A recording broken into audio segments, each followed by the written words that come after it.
आप सबको हमारा नमस्कार। और थोड़ी सी देर से शुरू करने के लिए माफ़ी चाहते हैं क्योंकि यात्रा में प्रेस वार्ता चल रही थी, भारत जोड़ो न्याय यात्रा में, इसलिए हम लोगों ने थोड़ा विलंब किया। पिछले 4-5 दिन से अर्थव्यवस्था को लेकर बड़े जोर शोर से चर्चा है। सरकार सीना ठोक के कुछ बातें कह रही है, हमने भी कुछ बातें कही हैं, लेकिन असलियत यह है कि अर्थव्यवस्था पर दो मत हो ही नहीं सकते हैं, क्योंकि अर्थव्यवस्था को आंका आंकड़ों से जाता है और आंकड़े झूठ नहीं बोलते हैं। तो सबसे पहले तो सरकार ने एक फर्जी व्हाइट पेपर लाने का काम किया, और यह कितनी बड़ी विडंबना है कि 10 साल सरकार में रहने के बाद मोदी जी के पास अपने कार्यकाल का रिपोर्ट कार्ड नहीं है। वो 10 साल पहले की सरकार के 10 साल के कार्यकाल का लेखा जोखा लेकर आए हैं। यह कितनी बड़ी विडंबना है, यह आप लोग खुद सोच सकते हैं। 10 साल सत्ता में रहने के बाद जब चुनाव के मुहाने पर आज सरकार खड़ी है, तो सरकार पिछली सरकार का लेखा जोखा दे रही है। अपना रिपोर्ट कार्ड दिखाने की ना हैसियत है ना हिम्मत है। और मैं कुछ भी कहने से पहले इस मंच से एक बात खुली चुनौती के रूप में कहती हूं, अपने बनाए हुए मानक पर, अपनी डेटा रीजिगिंग पर हमारे और अपने 10 वर्ष के आंकड़े एक साथ रख दीजिए, दूध का दूध और पानी का पानी हो जाएगा। जनता को निर्णय करने दीजिए, लेकिन ऐसा करने की ना हिम्मत है और ना हैसियत है इस सरकार में। लेकिन सबसे पहले मैं ये व्हाइट पेपर ऑफ लाइज जिसको हम बोल रहे हैं, इसमें हम सरकार का काला कच्चा चिट्ठा भी अभी खोलेंगे। लेकिन ये जो सफेद पेपर लाया गया, ये जो व्हाइट पेपर लाया गया है, इसमें सबसे बड़ी समस्या क्या है? ऐसे बहुत सारे जुमले सरकार के प्रवक्ता, सरकार के बेलगाम मंत्री, कुछ मंडली चरण चुंबकों की बोलती रहती है, आईटी सेल बोलती रहती है। अगर ये व्हाइट पेपर जो सरकार लाई है भाजपा के द्वारा आया गया होता तो आप लोग भी इसको रद्दी के टोकरे में फेंकने का काम करते, लेकिन षड्यंत्र के तरीके से इसको मिनिस्ट्री ऑफ फाइनेंस की वैधता दी गई। और यह कितनी बड़ी विडंबना है कि सरकार जो कंटिन्यूटी में होती है, आपने मिनिस्ट्री ऑफ फाइनेंस के अफसरों से वो पाप कराया जो इंडियन ब्यूरोक्रेसी में पहले कभी नहीं हुआ है। मिनिस्ट्री ऑफ फाइनेंस के अफसरों की वैधता ली गई, इस पर उनको अपने ही किए हुए पुराने काम को नकारना पड़ा। और ये अंडरमाइनिंग ऑफ इंडियन ब्यूरोक्रेसी का, इंडियन लोकतंत्र का, प्रजातंत्र में जिस तरह से कार्य करती है ब्यूरोक्रेसी, अफसरशाही, उसका पूरी तरह से अवमानना है। This really undermines India's bureaucracy because you are making officers of the ministry of finance repudiate and reject their own work। 10 साल का फलसफा कुछ पॉइंट्स में अंकित कर देती हूं और उसके बाद में डिटेल में बात कर लेंगे। बड़ी कोशिश की कर लेंगे, बड़ी कोशिश की गई, सीरीज बदली गई, पैमाना बदला गया, सब कुछ कर दिया गया। उसके बावजूद, इस रीजिगिंग के, इस षड्यंत्र के बावजूद, पैमाना बदलने के बावजूद, यूपीए के 10 वर्ष में जीडीपी ग्रोथ इनके 10 वर्षों से कहीं अधिक थी। डेकेडल 10 वर्ष की एवरेज जीडीपी ग्रोथ 6.7% थी, इनकी 5.9% है। जीडीपी ग्रोथ हमने इनको 6.7% पे सौंपी थी। 6% से नीचे उस जीडीपी ग्रोथ को लाने का काम मोदी सरकार ने किया है। इस सरकार के कार्यकाल में आय घटी है, उपभोग घटा है, निवेश घटा है, बेरोजगारी बढ़ी है, महंगाई बढ़ी है, आमदनी घटी लेकिन बचत खप गई है, देश पर कर्जा बढ़ा है, रुपया गिरा है, पेट्रोल डीजल महंगा हुआ है, सिर्फ जबानी जमा खर्च सुना गया है। बेरोजगारी हमारे समय की शायद सबसे बड़ी त्रासदी है। लेकिन अगर आप बेरोजगारी में भी युवा बेरोजगारी के आंकड़ों को देखिए तो यह वाकई में एक टिकिंग टाइम बॉम्ब है। यह वो चिंता का पैमाना है, वो ये चिंता का मानक है जो हमारे डिविडेंड को, डेमोग्राफिक डिविडेंड को डिजास्टर में कन्वर्ट कर रहा है, युवा बेरोजगारी। और इन सब के बारे में मैं अभी थोड़ा डिटेल में बात करूंगी। आय, शहरी लोगों की भी आय घटी है, रूरल वेजेस भी घटे हैं। मनरेगा में ज्यादा खर्च क्यों करना पड़ रहा है सरकार को? क्योंकि एग्रीकल्चर में जॉब्स बढ़ रही हैं। किसी भी डेवलपिंग इकोनॉमी में अगर कृषि में जॉब बढ़ती है और मैन्युफैक्चरिंग और सर्विसेज में कम होती है, जो हमारे यहां लगातार हो रहा है पिछले कुछ सालों में, यह चिंता का विषय है। आज एक डेवलपिंग इकोनॉमी इंडिया में मैन्युफैक्चरिंग और सर्विसेज की जॉब घट रही है, मैन्युफैक्चरिंग का शेयर जीडीपी में घट रहा है, मैन्युफैक्चरिंग का शेयर वर्किंग पॉपुलेशन में घट रहा है, यही हाल सर्विसेज का है। एग्रीकल्चर में जॉब बढ़ रही है, ज्यादा से ज्यादा लोग अब खेतीहर मजदूरी करने को मजबूर हैं। Highest number of figures, 15.5 crore लोग रजिस्टर कर रहे हैं मनरेगा में। मैंने जैसा कि कहा, निवेश भी गिरा है, प्राइवेट निवेश भी गिरा है। वो सब इंडियन इंडस्ट्री के टाइटन्स जो टीवी पर 10 on 10 सरकार को देते हैं, खूब चरणवंदन करते हैं, पैसा लगाने को नहीं तैयार है इनकी नीति में। और एफडीआई भी घटा है। एफडीआई पे बड़ा सीना ठोका जाता था, 3 साल से निरंतर एफडीआई गिर रहा है। और FDI as a percentage of the GDP और FDI as a percentage of global FDI flow भी गिरा है। लगातार इस सरकार ने शिक्षा और स्वास्थ्य पे पैसा कम खर्चा किया है और असलियत यह है कि सरकार अभी भी समस्या मानने को तैयार नहीं है। मैं अब कुछ क्रमवार तरीके से कुछ चीजों पर डिटेल में थोड़ा सा बोल देती हूं। मैंने कहा हर कोशिश के बावजूद, हर षड्यंत्र रचने के बावजूद, डेटा फजिंग के बावजूद, सब कुछ करने के बावजूद भी डेकेडल ग्रोथ, 10 वर्ष की औसतन ग्रोथ यूपीए की 6.7% थी, इनकी 5.9% है। ये सब कुछ चाहकर भी मोदी सरकार झुठला नहीं पाई। और यूपीए में दो बड़ी चीजें हुई थी, 2008 का इकोनॉमिक डिप्रेशन हुआ था और 2013 का टेपर टैंट्रम हुआ था। असलियत यह है कि कोरोना पर हर बार ठीकरा फोड़ा जाता है। कोरोना आने के पहले इस देश की जीडीपी ग्रोथ आधी हो गई थी और उसके आधे होने का कारण नोटबंदी और विफल रूप से जो जीएसटी लगाया गया वो था। आपकी जानकारी के लिए याद दिला दूं कि 2016 के बाद 2019 में जीडीपी ग्रोथ 3.9% पर आकर गिर गई थी। कोरोना का तब एक भी केस नहीं आया था। 45 वर्ष में सबसे ज्यादा तब बेरोजगारी थी। तो यह सरकार की विफल नीतियों का प्रमाण है, ठीकरा कोरोना पे ना फोड़ा जाए। और आज भी हमारी जो जीडीपी ग्रोथ रेट है वो 6% के आसपास है। जो बड़ी इकोनॉमीज है, चाहे वो यूएस हो, चाहे वो यूरोपियन इकोनॉमीज हो, वो पैंडेमिक में जो उनको चोट पहुंची, जो पैंडेमिक में क्षति हुई उनको अर्थव्यवस्था में, उसको दूर करके अब आगे बढ़ चुकी हैं। हम अभी भी 6% पे ग्रो कर रहे हैं और किसी को भी मूर्ख बनाने का कोई यहां पर मतलब नहीं है। असलियत यह है कि यूएस की इकोनॉमी $21 ट्रिलियन इकोनॉमी है और अगर वो 2-3% पे भी ग्रो करती तब भी हमसे कहीं ज्यादा ग्रो करती है। हमारी महज 3 ट्रिलियन से थोड़ी ज्यादा की इकोनॉमी है। कंजम्पशन, और ये बात करनी जरूरी है, जीडीपी पर मैंने आपको बताया कि कैसे सरकार के लाख आंकड़ों के साथ खिलवाड़ करने के बावजूद 10 वर्ष में सबसे ज्यादा जीडीपी ग्रोथ यूपीए के शासनकाल में हुई। कंजम्पशन, उपभोग, जो लोग चीजें खरीदते हैं, खाने की, पहनने की, साबुन, तेल, मंजन, कंघी इत्यादि, लगातार घट रहा है। कंजम्पशन की ग्रोथ पिछले 5 साल में मात्र 3% हुई है और यह चिंता का विषय है क्योंकि कंजम्पशन हमारी जीडीपी का 60% हिस्सा है। असलियत यह है कि कंजम्पशन को अगर ज्यादा अंदरूनी तौर से उस डेटा को देखा जाए तो अमीरों की सरकार और गरीबों की तरफ बेरुखी साफ होती जाती है। पैसेंजर व्हीकल सेल, 4 पहिया गाड़ी जो है वो एनुअल रेट 4.6% से बढ़ रही है, लेकिन 2 व्हीलर की जो सेल है वो मात्र 0.7% से बढ़ रही है। यूपीए के शासनकाल में यह 9% से बढ़ती थी। 2 पहिया वाहन लोअर मिडिल क्लास, गरीब, ग्रामीण क्षेत्र में लोग खरीदते हैं, उसकी ग्रोथ मात्र 0.7% है, जो यूपीए के शासनकाल में 9% होती थी। 1% से कम की ग्रोथ है। तो अभी भी जो अमीरी और गरीबी का फासला है वो उपभोग में भी आपको साफ झलक रहा है। ग्रामीण क्षेत्रों में एफएमसीजी की जो सेल है, साबुन, तेल, मंजन, बिस्कुट, ये कम है। और ये कैसे पता चलता है? आप HUL, हिंदुस्तान यूनिलीवर को देखिए, ITC को देखिए, ब्रिटानिया को देखिए, उनके सेल्स के फिगर देखिए। वो दिखाता है कि कैसे ग्रामीण क्षेत्रों में लोग गरीबी और कम आय से जूझ रहे हैं और इसीलिए साबुन, तेल, मंजन, इस तरह की चीजें नहीं खरीद पा रहे हैं। अब बात करते हैं जो मैंने बहुत गहन विषय यहां पर उठाया था, और वो विषय है कृषि में नौकरियों का बढ़ना और मैन्युफैक्चरिंग और सर्विसेज में नौकरी का घटना। कोई भी डेवलपिंग इकोनॉमी, किसी भी फास्ट ग्रोइंग डेवलपिंग इकोनॉमी में जहां पर डेवलपमेंट की तरह इकोनॉमी जाती है, वहां पर नौकरी मैन्युफैक्चरिंग और सर्विसेज में बढ़ती है। लोग कृषि से निकलकर उन क्षेत्रों में जाते हैं क्योंकि कृषि की जो जॉब्स होती हैं वो कम रेम्यूनरेटिव, उसमें कम पैसा, कम आय होती है, ये माना जाता है। लेकिन असलियत यह है कि इस सरकार के कार्यकाल में पिछले 10 साल में कृषि की नौकरियां बढ़ी हैं, मैन्युफैक्चरिंग की घटी है, सर्विसेज की घटी है। मैन्युफैक्चरिंग की एवरेज ग्रोथ रेट 6% से कम रही है 10 साल में, और जीडीपी में उसका शेयर हमारे शासनकाल में 17% था, वो घट के 14% हो गया है। मैन्युफैक्चरिंग में करीब 12% से 12.5% के करीब लोग एंगेज होते थे जॉब्स के माध्यम से, वो महज 11% हो गया है।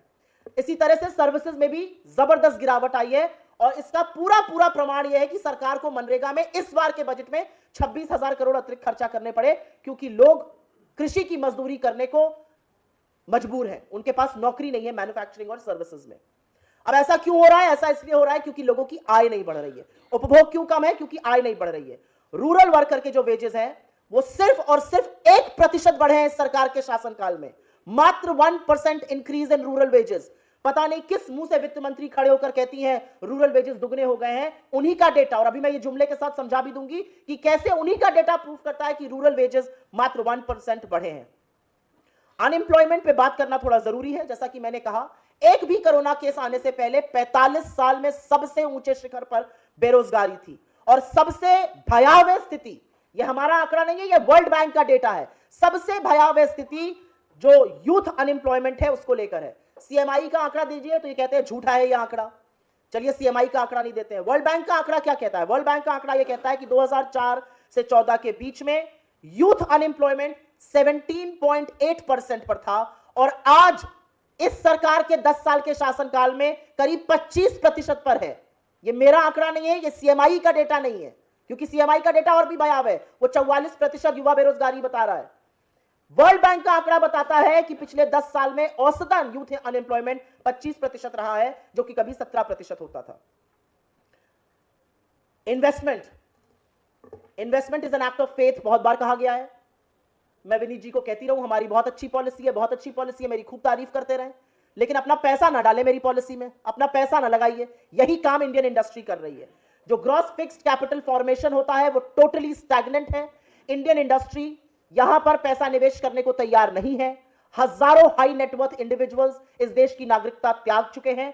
और अब सबसे बड़ी बात, जो एफडीआई होता है, फॉरेन डायरेक्ट इन्वेस्टमेंट, वो फॉरेन निवेशक जो आपके यहां आकर बड़ा पैसा लगाता है, इंडस्ट्री बनाता है, फैक्ट्री बनाता है, कोलैबोरेशन करता है, नौकरी रचता है, सृजन करता है रोजगार का, वो आपके यहां भी पैसा लगाने को तैयार नहीं है। बड़ी सीना ठोक के कहा जाता था।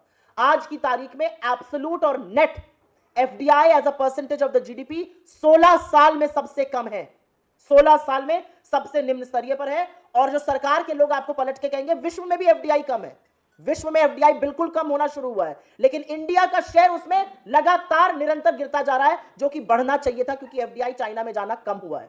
तो FDI as a total net and absolute कम हुआ है, as a percentage of the GDP कम हुआ है। और ये सारे आंकड़े आपके साथ जो हम पेपर साझा करेंगे उसमें है। और सबसे बड़ी बात यह है कि जो एफडीआई का इंडिया का शेयर है ग्लोबल एफडीआई फ्लो में, वो भी लगातार कम हुआ है। नौकरी कौन बनाएगा? नौकरी सरकार के जो चहेते हैं वो तो बना नहीं रहे, उनका तो स्टॉक प्राइस बढ़ रहा है। नौकरी बनाते हैं छोटे लघु मध्यम उद्योग, एमएसएमईज जिनको कहा जाता है, micro small and medium enterprises. 33,000 MSMEs पिछले 4 साल में बंद हुए हैं।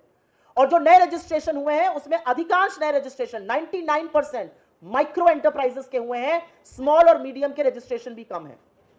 सरकार ने एक काम बहुत बखूबी किया है, आपके सिर कर्जा खूब चढ़ाया है। आप या आज कोई बच्चा पैदा हो रहा हो उसके ऊपर 1,13,000 से ज्यादा का कर्जा चढ़ा दिया गया है। जो कर्जा हमारे सरकार के शासनकाल के दौरान 58 लाख करोड़ था, वो 173 लाख करोड़ पार करने का काम विश्व कीर्तिमान मोदी सरकार ने स्थापित किया है। और यहां पर एक बात कहनी जरूरी है, जितनी बात अभी हमने करी है शॉर्ट टर्म है, ग्रोथ, अनएम्प्लॉयमेंट, निवेश, उपभोग। कोई भी सरकार अपने मीडियम और लॉन्ग टर्म में एजुकेशन में, हेल्थ में खर्चा करती है। एसर सर्वे आया जिसको दुनिया मानती है, यह सरकार नहीं मानती, मुझे नहीं पता। एसर सर्वे कहता है कि 2022 में जो लर्निंग कर्व है वो 2012 के लेवल पर पहुंच चुका है। मतलब जो 10 साल में हमने बढ़त हासिल करी थी वो वापस उधर जा चुकी है। और हम करीब 4.6% एजुकेशन पर बजट खर्चा करते थे, उसको धीमे धीमे धीमे धीमे कम करते हुए 3% से नीचे 2.9% पे बजट ले आई है सरकार। मैं कुछ आंकड़े हैं जो सिर्फ आपकी जानकारी के लिए यहां पर पढ़ देती हूं। ये कंपैरिजन है यूपीए और एनडीए का, और चुनौती है मोदी सरकार को, चुनौती है फाइनेंस मिनिस्टर को कि सेम आंकड़ा जिस पैमाने पर आप चाहिए आप लगाकर प्रस्तुत कर दीजिए, लेकिन आप कर नहीं पाएगा, क्योंकि इतने सारी डेटा फजिंग और इतने सारे षड्यंत्र के बावजूद हमारे आंकड़े आपसे बेहतर हैं। ये 10 साल के आंकड़े प्रस्तुत कर रही हूं। यूपीए के 10 साल में अगर पुरानी सीरीज जिसके साथ छेड़खानी की गई ग्रोथ कैलकुलेट होती तो 7.5% पे होती, लेकिन आप ही की सीरीज से अगर कैलकुलेट हो 6.7% पे ग्रोथ है, जो आपके 10 साल के शासनकाल में 5.9% है। फिस्कल डेफिसिट 10 साल में जो हमने सरकार इनको दी 4.5% पे दिया, इन्होंने फिस्कल डेफिसिट 5.8% पे रखा है। डेट, कर्जा हमने जब इनको सरकार सौंपी 58 लाख करोड़ था, जो 173 लाख करोड़ है। डेट टू जीडीपी, कर्जे का जीडीपी का अनुपात हमने इनको सौंपा 67% पर 82% पर ले गए हैं। हाउस होल्ड सेविंग जो बचत होती है, और इंडिया में बचत लोग करते हैं, 23% ऑफ जीडीपी था, 19% जीडीपी का हो गया, क्योंकि लोगों की नौकरियां गई हैं, महंगाई बढ़ी है, आय कम हुई है, लोग अपनी बचत से को खर्चा करने को मजबूर है। फार्म वेजेस, रूरल जो वेजेस होते हैं, आय जो होती है किसान की, 4.1% पे हमने इनको दी थी, 1.3% ग्रोथ पर ले आए हैं। एनपीए, पब्लिक सेक्टर बैंक के एनपीए 8 लाख करोड़ थे 2004 से 2014 के बीच पर, 55 लाख करोड़ 2014 से 2023 के बीच में। बैंक राइट ऑफ हमने किया 2.2 लाख करोड़ का, इन्होंने किया 14.5 लाख करोड़ का। अमीरों की सरकार, सूट-बूट की सरकार, इनको हम ऐसे ही नहीं कहते हैं। एजुकेशन पर हमने खर्चा किया 4.6% ऑफ द बजट, इन्होंने खर्चा किया 2.9% of the budget. Total exports of GDP हमारे टाइम पर 17% थे, इनके टाइम पर 13% है। यूएस डॉलर हमने रुपया इनको दिया 61 पर, इन्होंने पहुंचाया 83 पर। शेयर ऑफ मैन्युफैक्चरिंग हमारे टाइम पे 17%, इनके टाइम पर 14%। Production of crude oil, Modi ji बोलते थे हम आत्मनिर्भर बनने वाले हैं। 36 मिलियन टन हमारे वक्त में क्रूड ऑयल प्रोड्यूस होता था, 28 मिलियन टन इनके वक्त में प्रोड्यूस हो रहा है। प्राइस ऑफ पेट्रोल 71 रुपए प्रति लीटर पे पेट्रोल हम देते थे, 96 रुपए के पार पेट्रोल इन्होंने पहुंचाया और शतक भी लगवाया। डीजल 57 रुपए पे हमारा था, 90 रुपए पे इनका है। एलपीजी सिलेंडर 400 रुपए पे हमारा था, 1000 रुपए पार इन्होंने किया। और सेंट्रल गवर्नमेंट एम्प्लॉइज, ये जो वेकेंट पोजीशंस की हम बात करते हैं, 33,28,027 सेंट्रल गवर्नमेंट एम्प्लॉइज, 33,28,000 से ऊपर 31,67,000 घटौती की गई, पद को रिक्त रखा गया। और अब मैं इस मंच से, थोड़ा लंबा हो रहा है लेकिन मैं इस मंच से वो जुमले पढ़ देती हूं जिसका नाम अब सरकार नहीं लेती है, क्योंकि गारंटी की नई बात होने लगी है। जो गारंटी 14 के पहले दी गई थी उसका क्या हुआ, वो जुमले निकले। 2 करोड़ सालाना रोजगार, 15 लाख सबके अकाउंट में, सारा काला धन 100 दिन में वापस आएगा, पेट्रोल और डीजल 35 रुपए प्रति लीटर पे मिलेगा, फार्मर इनकम डबल होगी 2022 तक, 5 ट्रिलियन की इकोनॉमी बनेगी 2022 तक, हर सर पे छत होगी 2022 तक, 100 स्मार्ट सिटी बनेगी 2022 तक। इस गारंटी का क्या हुआ, क्योंकि ये गारंटी नहीं, ये जुमला था। और ऐसे ही जुमले लगातार बोले जा रहे हैं। आज सरकार कहती है बेरोजगारी है ही नहीं। आईटी कंपनीज ने 2,60,000 नौकरियां 2023 में घटा दी, क्योंकि निवेश और उपभोग दोनों नहीं हो रहा है। जुमला था 15 लाख बैंक अकाउंट में लाने का। बड़े बड़े स्विंडलर्स, बड़े बड़े वो लोग आप पर चूना लगाकर आपकी नाक के नीचे देश छोड़ के भाग गए। पिछले 10 साल में एक फ्यूजिटिव को सरकार वापस नहीं ले पाई, चाहे वो मोदी जी के मेहुल भाई हो, चाहे नीरव मोदी हो, चाहे विजय माल्या हो, चाहे संदेशारा हो, चाहे रितेश जैन हो। तमाम ऐसे लोग जो देश छोड़कर मोदी सरकार की नाक के नीचे भाग गए। ये जुमला आता रहा कि 15 लाख अकाउंट में आएंगे, भगा उनको दिया गया, चपत आपकी लग रही है। फार्मर इनकम डबल करनी थी, 27 रुपए कमा रहा है आज का एवरेज फार्मर। 25 करोड़ लोगों को गरीबी से निकाला गया।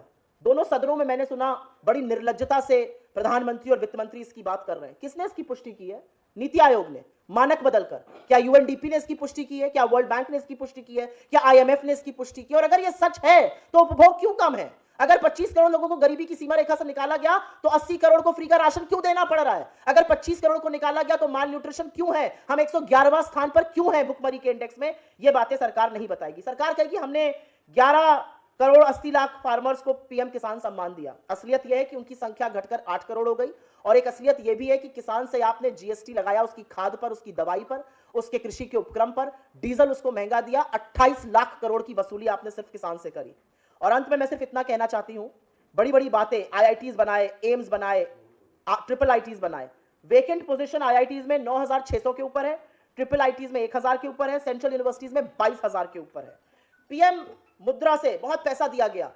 असलियत यह है एवरेज लोन साइज 25,000 का था।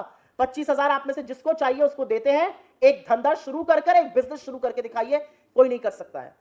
और अंत में जिस जीएसटी के नाम पे बहुत कूदफांद हुई, 50% इस देश की सबसे गरीब आबादी 64% जीएसटी अदा कर रही है और सरकार वसूली करके अपनी पीठ ठोक रही है। जिस इन्फ्लेशन के नाम पर बड़े बड़े दावे किए जाते थे, बहुत हुई महंगाई की मार, असलियत यह है कि फूड इन्फ्लेशन 9% के आसपास लगातार बना हुआ है। और एक साल भी पिछले 5 वर्षों में जो इन्फ्लेशन का लेवल है 4%, वो अचीव नहीं हुआ है। लगातार 6% के आसपास इन्फ्लेशन रहा है।